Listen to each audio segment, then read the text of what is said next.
Esse é um dos casos mais inacreditáveis que existem, porém ele é muito real. O que terminaria com uma noite muito agradável acabou sendo um dos piores dias da vida dela. Literalmente ela quase perdeu a cabeça. Ela teve que segurar a própria cabeça com as mãos. Alison Bottom é o nosso caso de hoje. Imagina uma pessoa levando mais de 50 facadas, ter a cabeça quase arrancada, quase degolada e sobreviver. Parece filme e até virou filme, mas o caso é real e conta a história da sul-africana Alison Bottom. Bem, então vamos a ela. Alison Bottom, ela nasceu em 1967. Aos 10 anos, seus pais se separaram e ela ficou com a mãe e o irmão e cresceu em Port Elizabeth, na África do Sul. Depois de se formar, Alison viajou o mundo. Aí ela volta então para a África do Sul e foi trabalhar como corretora de seguros. Voltou, sua vida estava tranquila, ela estava trabalhando, correndo, tranquilamente a vida dela. Até que chegou o ano de 1994, mês de dezembro, cidade litorânea, todo mundo tinha o costume de passar momentos na praia. E assim fez Alison com os seus amigos. O dia tinha sido muito agradável, todo mundo se divertiu, foi um típico dia de praia entre amigos. Depois desse dia na praia, os amigos foram então encerrar o dia na casa da Alison. E aí eles ficaram por lá, tendo um momento ali de lazer mais um pouco, porque o dia realmente estava muito bom. E aí na hora de ir embora, ela acabou levando algumas pessoas embora para não irem sozinhas, porque já era tarde. Mas o que era para ser um dia tranquilo na volta para casa, Alison viveu o pior pesadelo da vida dela. Alison, depois de voltar então para casa, quando ela chega no estacionamento, ela percebe que já tem um carro na vaga dela. Ela dá uma volta ali para procurar. Só que a Alison, ela desce do carro. Ela desce do carro, dá uma olhada, vê embaixo de uma árvore ali, tinha um lugar para ela parar, e aí ela volta. Quando ela volta, ela começa a mexer no banco de trás numas roupas que ela tinha ali. De repente, ela vê a porta do carro se abrir. Entra um cara do carro dela. Quando ela percebeu, ele já estava dentro do carro com uma faca na mão. Ele mandou ela trocar de lugar com ele. E ela então se sentou no banco do passageiro e ele no banco do motorista. E aí foi o que a Alison fez. Ela trocou de lugar com ele e sentou então no banco do passageiro com a faca na mão, que ela percebeu. Ela resolveu ficar quieta. Ele disse para ela: fica quieta, senão eu vou te matar. E aí ela então obedeceu, ficou quieta e sentou no banco do passageiro. Esse homem então prendeu Alison dentro do próprio carro e disse que ia buscar um outro amigo e fez ela ir junto. No caminho ele começou a conversar com a Alison normalmente. Ele disse que se chamava Clinton e que ele estava só querendo cobrar uma pessoa que estava devendo para ele, que tinha roubado uma televisão dele e ainda tinha dinheiro que esse cara estava devendo para ele. Ele disse que se ela se comportasse que não ia acontecer nada e que ia ficar tudo bem. Ele só precisava ter um amigo dele, que era esse cara que ele estava indo buscar, e também uma mulher desconhecida ali que pudesse disfarçar, que como se ele estivesse indo lá disfarçadamente para cobrar esse amigo. E aí ele disse que ia ficar tudo bem e a Alison falou: ok, então, tudo bem. Só que a todo momento a Alison estava tentando, ela estava tentando criar coragem para pular do carro. A todo momento ela queria, só que ela estava tão paralisada de medo que ela não conseguia nem se mexer. Ela chegou a conversar com ele, como ela teve essa abertura, dele conversar com ela chegou a dizer para ele: olha, pode ficar com o carro, só para o carro em algum lugar que eu vou descer. Vocês podem ficar com o meu carro, não tem problema. Só que ele não concordou. Ele continuou no caminho e levou a Alison até a casa desse amigo. Chegando lá, eles encontraram esse cara que estava esperando ele. Esse cara então entra e aí eles seguem de novo até esse local que ele disse que ia cobrar esse outro cara. Quando eles chegaram na casa desse amigo do Clinton, ele veio entrando no carro. A Alison disse que nunca sentiu uma energia tão pesada de uma pessoa e ela nunca tinha sentido tanta maldade vindo de uma pessoa como ela sentiu com esse amigo aí do Clinton. Só que eles foram indo para esse caminho na casa dessa pessoa que eles iam cobrar. Depois de um tempo andando, a Alison percebeu que eles estavam indo por um caminho afastado demais e ela começou a ficar com muito medo. Só que ela se lembrou da conversa que ela tinha tido com o Clinton, que ele disse que estava tudo bem, que era só ela ficar quieta, que era só ela colaborar, que tudo ia dar certo. Então ela lembrou dessa conversa e se tranquilizou um pouco, mas ainda assim ela não estava gostando do caminho que eles estavam indo. E ela foi ficando apavorada porque era um lugar muito afastado. Eles pararam o carro e disseram para Alison que iam fazer sexo com ela. Eles chegaram a perguntar para Alison se ela ia tentar lutar contra, contra essa tentativa de violência sexual que eles iam fazer, com eles querendo violentá-la. E ela, assustadíssima, claro, com medo de morrer, ela disse que não ia tentar nada. Esses dois homens que tinham um histórico de violência sexual contra mulheres estupraram a Alison. Esses dois homens que depois foram identificados pela justiça eram Franz Dutoit e Duns Krieger. Só que depois de violentarem a Alison, eles tentaram matá-la. Eles que tinham dito que não iam fazer nada com ela, esses dois estavam agora tentando matar a Alison. Primeiro os dois tentaram sufocar a Alison, só que mesmo perdendo a consciência, ela não desistiu de lutar pela vida. Só que como ela não morria, eles ficaram com muita raiva. E a raiva deles foi aumentando e eles ficaram mais violentos. O ódio foi tanto da Alison que eles esfaquearam ela mais de 30 vezes na região do abdômen. Ela lembrou depois que o Franz especificamente queria mutilar os seus órgãos reprodutores, que isso era reforçado por ele. Mas por incrível que pareça, apesar da quantidade absurda de facadas que ela levou, nenhum órgão vital foi atingido, milagrosamente. Eles não acertaram nenhum órgão reprodutor como eles queriam. Só que depois de mais dessas 30 facadas que ela levou no abdômen, eles dois, achando que ela tinha morrido, estavam se levantando. Até que a perna dela teve um espasmo. E aí eles perceberam que ela ainda estava viva. Depois de todo esse horror que eles fizeram com ela, eles continuaram. Eles queriam ter certeza de que eles tinham matado a Alison, que ela ia morrer. E foi então quando eles começaram a degolar a Alison. Eles deram várias facadas no pescoço dela. E agora eles tinham certeza, então, na cabeça deles, que ela estava morta. A luta da Alison pela vida era algo inexplicável. Depois, ela chegou a dizer: tudo que eu podia ver era um braço se movendo acima do meu rosto. Esquerda, direita, esquerda, direita. Seus movimentos estavam produzindo um som, o som da minha carne sendo cortada. Ele estava cortando minha garganta com a faca, de novo e de novo e de novo. Parecia irreal, mas não era. Não sentia dor, mas não era um sonho. Isso estava mesmo acontecendo. Aquele homem estava cortando a minha garganta. Meu Deus, quanta brutalidade, quanta covardia. Depois que eles terminaram, acreditando, tendo a certeza para eles que a Alison tinha morrido, eles conversaram em africanês, como a Alison disse. Você acha que ela está morta? E o outro respondeu: ninguém sobreviveria a isso. E eles estavam redondamente enganados. A luta da Alison pela vida era algo inacreditável. Eles estavam ali olhando em pé para ela, para o trabalho que eles tinham acabado de fazer, orgulhosos dessa covardia que eles fizeram, dessa brutalidade contra a Alison. Eles foram embora e deixaram ela jogada ali no terreno, lutando pela vida. Só que a Alison também acreditou que não fosse sobreviver aquilo tudo. E ela pensou então que pelo menos as pessoas soubessem quem tinha feito aquilo com ela. E aí ela escreveu o nome dos dois, porque eles eram conhecidos na região por violência sexual. E eram pessoas também bem perigosas. E aí ela escreveu o nome dos dois na terra. E escreveu junto: te amo, mamãe. Só que se ninguém aparecesse por ali e ela realmente acabasse morrendo ali sozinha, pelo menos iam descobrir quem tinha feito aquilo. Só que apesar de tudo aquilo, dela ter o abdômen dela totalmente perfurado e a cabeça quase decepada, ela ainda estava viva. E ela não ia desistir de lutar pela vida. Largada ali no chão, a Alison começou a se rastejar até a estrada principal, da forma que ela podia. Só que quando ela começou a se arrastar, ela sentiu algo mole na barriga dela e também na perna. Os dois tinham esfaqueado Alison com tanta violência que os órgãos dela saíram do corpo e estavam pendurados. A Alison lutou pela vida como nunca. Ela pegou uma camisa que ela tinha e colocou como se ela fosse uma sacola para segurar os órgãos dela, para eles não se desconectarem do corpo, para eles não caírem literalmente para fora do corpo dela. Então ela pegou essa camisa e segurou como se fosse uma sacola e prendeu os órgãos ali, para manter os ligamentos dos órgãos com o corpo dela. Agora, como é que uma pessoa, numa situação dessa, ela pensa em tantos detalhes? Ela realmente queria viver muito. E o que aconteceu com ela foi realmente um milagre, porque com tantas facadas que ela levou, nenhuma acertou os órgãos vitais dela. Só que apesar disso, ela foi enfraquecendo, ela foi perdendo a consciência,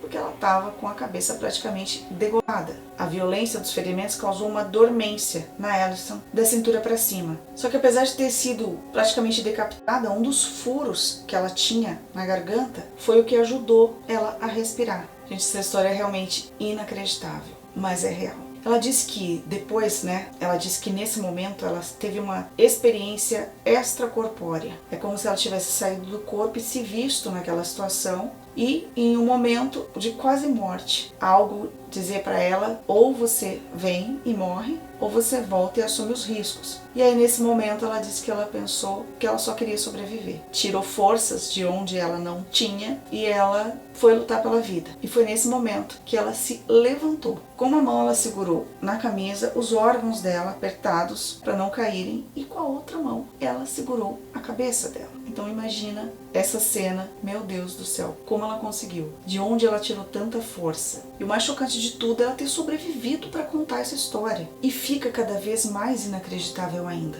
Quando ela se levantou para ir até a estrada, a cabeça dela se soltou, que é conhecido como terço lateral, foi a única parte que ficou segura no corpo, porque a cabeça se soltou e caiu pro lado, e ela segurou com uma mão. Então me imagina, ela andando com as mãos, segurando os órgãos dela na barriga com a camisa, e a outra segurando a cabeça. A cabeça tinha soltado. E ela continuou indo, desse jeito, até que passou um carro. O carro chegou a diminuir a velocidade e chegou a parar. Só que quando eles viram a Allison, eles aceleraram e foram embora. Eles ficaram com muito medo, eles não acreditaram no que eles viram. Pensaram que eles estivessem loucos, sei lá, qualquer coisa. Porque tu não imagina ver uma cena dessa, né? Uma pessoa nesse estado em pé, andando na sua direção. Então provavelmente foi o medo que fez eles irem embora. Só que mais um tempo depois passou um outro carro. Só que esse carro parou. Só que quando esse carro parou, a pessoa não conseguia ver lá de dentro quem estava vindo na direção, por causa da luz do carro da noite. Quando essa pessoa desceu do carro e ela viu que era a Allison naquele estado, ela começou a vomitar várias vezes. Vomitou várias vezes. Porque imagina a cena, né? E essa pessoa contando depois da cena da Allison, ela disse que a cabeça dela estava caindo para o lado esquerdo e que dava para ver dentro do pescoço dela. Diz que os órgãos estavam fazendo barulho e que os olhos dela estavam quase cinzas. Então imagina a cena. Depois que ela melhorou um pouco, essa pessoa morava ali na região e sabia que tinha um hospital a 25 minutos. Só que a ambulância chegou 1 hora, quase 1 hora e 10 minutos depois. E a Allison aguentou tudo isso ainda esperando ali esse atendimento. Imagina o desespero dela esperando depois de tanto tempo ali, ainda encontrar uma pessoa e a ambulância demorar tanto. Enfim, chegaram. E essa pessoa foi junto então para o hospital, dentro da ambulância. Assim que os paramédicos chegaram no hospital com a Allison e que eles entraram, 2 enfermeiras chegaram a desmaiar quando elas viram a Allison e levaram ela rapidamente e imediatamente para começar os procedimentos. Quase toda a equipe médica do hospital estava trabalhando no caso da Allison. A primeira coisa que eles fizeram foi ajudar a Allison a respirar. Então eles colocaram um tubo de ar na garganta dela. Eles instalaram esse tubo e depois eles foram limpar os órgãos dela, porque segundo o médico, o chefe da equipe, como os órgãos caíram no chão, né, que eles ficaram ali na terra onde ela estava, então entrou poeira, entrou sujeira e também fezes de animais. Aí eles fizeram essa limpeza para recolocar os órgãos da Allison no lugar. E aí depois, então, eles foram reconectar o pescoço da Allison, a cabeça dela, no lugar. Esse homem que tinha socorrido a Allison na estrada, ele perguntou pro médico, né, como é que era possível que ela ainda estivesse viva depois do estado que ela foi encontrada e como ela chegou ali. Nem o médico soube dizer como ela tinha sobrevivido a tudo aquilo. Nesse momento, todo mundo dentro do hospital só falava da Allison. E só falavam em milagre, né? Porque ela chegar e conseguir sobreviver ali, né? Naquele estado. E sem falar também da equipe médica, né? O trabalho que eles fizeram, que foi sensacional. Não tem nem o que dizer. Logo depois também chega a polícia. E os detetives chegaram e já foram diretamente falar com a equipe médica para poder interrogar a Allison e saber quem que tinha feito aquilo com ela. Porque eles acharam que ela fosse morrer logo, né? Que ela não fosse resistir por muito tempo. E aí eles chegaram com um livro que leva o rosto, a foto de criminosos. E aí eles levaram para Allison, né, identificar essas pessoas que tinham feito aquilo com ela. E aí foi quando ela identificou os dois, o Franz Dutoit e também o Dan Krieger. Só que a Allison não estava falando e, segundo o policial, ele precisava de uma declaração verbal no nome dessas pessoas, porque senão ele não poderia ir atrás deles, não poderia prender os dois. Os dois que eram conhecidos por serem estupradores e também por praticarem rituais satânicos. Então a polícia sabia que estava lidando com 2 criminosos perigosos e precisava prender os dois. Só que a polícia não podia prender os dois se não tivesse uma declaração em voz alta da vítima, colocando essas duas como as pessoas, né, culpadas aí pelo crime. A Allison estava com um tubo de ar na garganta e não podia falar. E aí o médico falou assim, se a gente tirar esse tubo, ela vai morrer imediatamente. E o policial falou que precisava da declaração em voz alta. Então ficou essa briga aí entre o médico e o policial. E a Allison no meio de tudo.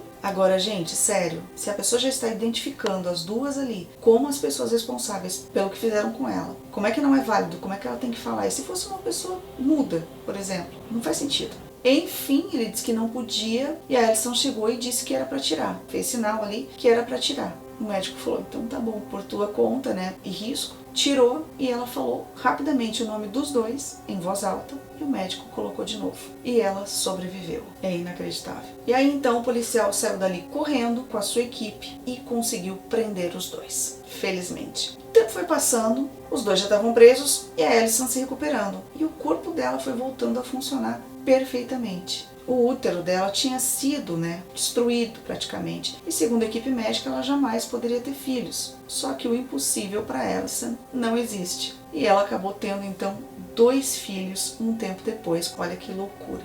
Os 2 covardes que fizeram isso com a Allison, o Franz Dutoit e também o Dan Kruger, eles foram condenados à prisão perpétua sem direito a condicional. Hoje, a Allison é uma escritora e uma palestrante motivacional. Ela fala sobre força e sobre sobrevivência. Depois de 21 anos do caso, o médico estava numa palestra e ele contou, entre lágrimas, sobre o que aconteceu naquele dia.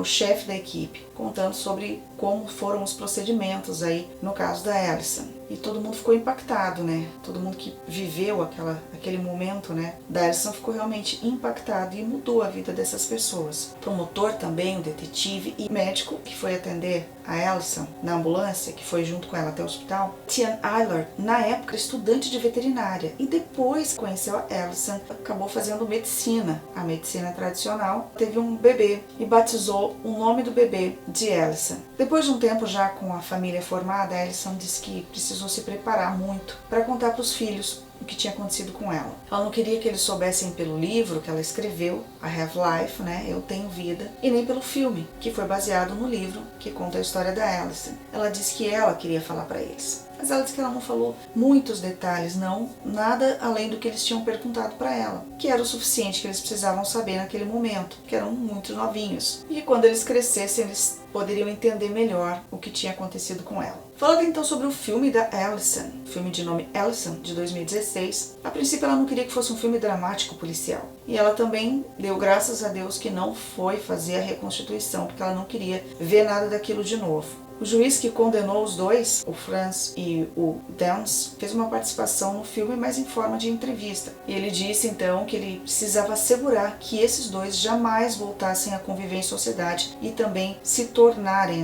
mais um motivo de desespero, porque eles realmente eram uma ameaça às pessoas. Só que tem coisa que é inacreditável, A polícia prende e a justiça manda soltar. Depois, Allison e o diretor do filme ficaram sabendo que todos os prisioneiros condenados antes de outubro de 2004, eles tinham se tornado elegíveis à liberdade condicional. E os dois estavam incluídos, os 2 criminosos que fizeram o que fizeram com a Allison. O Franz Dutoit, ele chegou a ligar para o diretor do filme, o Carlini, de dentro da prisão, com o celular de um carcereiro. Ele teve a audácia de dizer que ele concederia uma entrevista para o filme em troca de que a Allison escrevesse uma carta e assinasse pedindo perdão para ele. E mais, queria receber os direitos ainda de um livro da palestra, das atrocidades que eles fizeram com a Allison, mas ainda queria receber por isso. Olha que absurdo. E é óbvio, que o diretor recusou. Isso só mostra que eles são muito piores do que se imagina, de terem feito tudo isso e ainda querer ganhar em cima. É inacreditável. É nojento. O filme Allison é de 2016 e foi aclamado pela crítica especializada. Ele chegou a receber 100% da Rotten Tomatoes, que é um site agregador de críticas de séries e filmes. A atriz que viveu a Allison foi a Christia Visser, que também é cantora. Só que, gente, o pior aconteceu. A justiça, sem nenhuma notificação, agora, em julho de 2023, mandou soltar os dois. É isso mesmo, eles tinham prisão perpétua, sem direito a condicional, receberam a condicional, o direito a pedirem a condicional para prisioneiros antes de 2004, e agora, em 2023, os dois foram postos em liberdade. Inacreditável o que acontece com a justiça em qualquer parte do mundo. Como é que de prisão perpétua eles são liberados? Não faz o menor sentido. E o promotor pediu uma revisão imediata dessa concessão de liberdade para eles dois, para os criminosos, e também uma consulta adequada a Allison e a família dela. E o promotor de justiça está consternado com a Allison, com essa situação que foi imposta, com essa decisão da justiça, e diz que isso indica realmente a deterioração do sistema de justiça criminal e, em particular, do serviço de sistemas correcionais. Isso é porque eles são obrigados a consultarem a vítima antes de soltar os criminosos. E a falha em não consultar a Allison, que é a vítima, é simplesmente inaceitável. Outros criminosos que também foram libertados e que causou revolta também foi Thabo Bester e o departamento e o ministro e libertaram esses criminosos. O Departamento de Serviços Correcionais deve rever imediatamente isso. É como se a Alison fosse violentada mais uma vez. E com esse perdão da justiça, a Alison diz que se sentiu desiludida e aterrorizada. Não só por ela mesma, mas também por toda uma sociedade que vai ficar à mercê desses criminosos. Agora, depois de 3 décadas e esses criminosos soltos. Não tem hora que não dá para acreditar na justiça. E isso que eles tinham sido condenados em 1995 à prisão perpétua, sem direito ao condicional. E essa é mais uma forma de violência contra Alison. O juiz Chris Jansen, que tinha condenado os dois, se sentiu também indignado e revoltado, e que isso jamais deveria ter acontecido depois de eles terem sido condenados à prisão perpétua. A liberdade dos dois é realmente inaceitável. Essa história ainda vai continuar rendendo, vamos ver até quando esses dois vão ficar soltos, que a justiça faça alguma coisa, que a promotoria consiga colocar os dois então de volta na cadeia, para que eles não saiam mais. Mas vamos ver os desdobramentos disso ainda por aqui. Você conhecia esse caso da Alison Botha, da África do Sul? Me conta aqui nos comentários. Aproveita e clica aqui, tem outros vídeos com outros casos aqui do canal. Curte, compartilha, se você gosta desse tipo de conteúdo, então se inscreve no canal. Ativa o sininho de notificações, toda vez que tiver um vídeo novo, você vai ser notificado. Obrigada por assistir e a gente se encontra no próximo caso.